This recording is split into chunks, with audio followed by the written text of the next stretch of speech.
Once you set up a model inside your computer radio, the next step is to bind the transmitter to the receiver. And one of the nice things about 2.4 gigahertz computer radios is that you have a unique binding process that takes place between the transmitter and receiver, which allows only you to control that receiver. So you don't have to worry about other people turning on similar 2.4 gigahertz radios by the same model or manufacturer and accidentally controlling your equipment. This is a unique binding process that looks at hardware IDs and assigns the two units together, and that's the only one that can talk to, the only two devices that can talk to each other.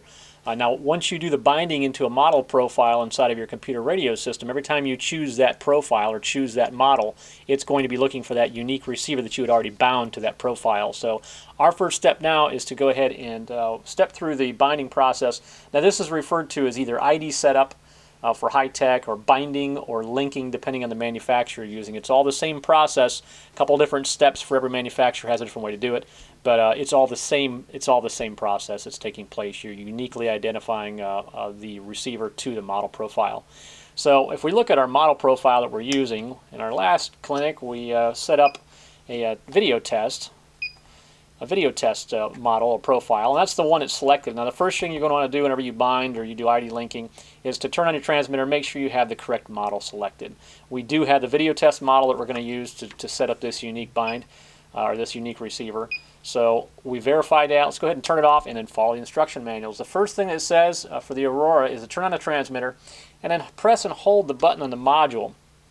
Before we do anything on the front, if we turn the unit around, we'll see that there's actually a module in the back here.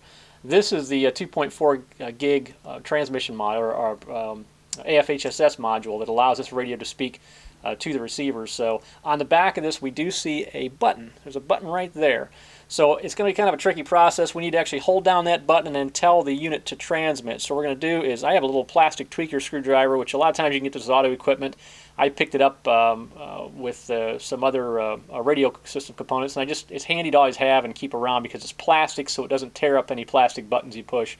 I'm going to go ahead and try to do the two-handed or the one-handed thing here and push the link button in and spin the radio around and then tell it to go ahead and transmit. So it's kind of hard to show you, but we're going to go ahead and choose at this point frequency you're okay to transmit. We're going to say yes, and then that should put us in the linking mode, which does have a flashing icon now, or flashing beacon on our transmitter module. So it's ready to link now. So we'll go ahead and we'll leave that turned over so we can verify the status of that link on the transmitter. And we'll grab the receiver.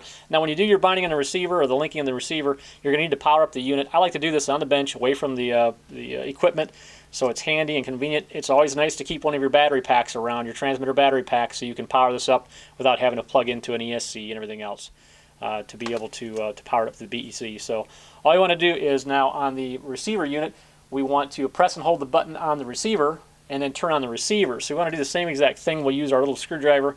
You can use a pen, or if you can get something stuck down in there, you want to make sure that's depressed and you can feel it depressed. And then what you're going to want to do is plug in your battery. And I do have it depressed now, and then I'm plugging in my battery.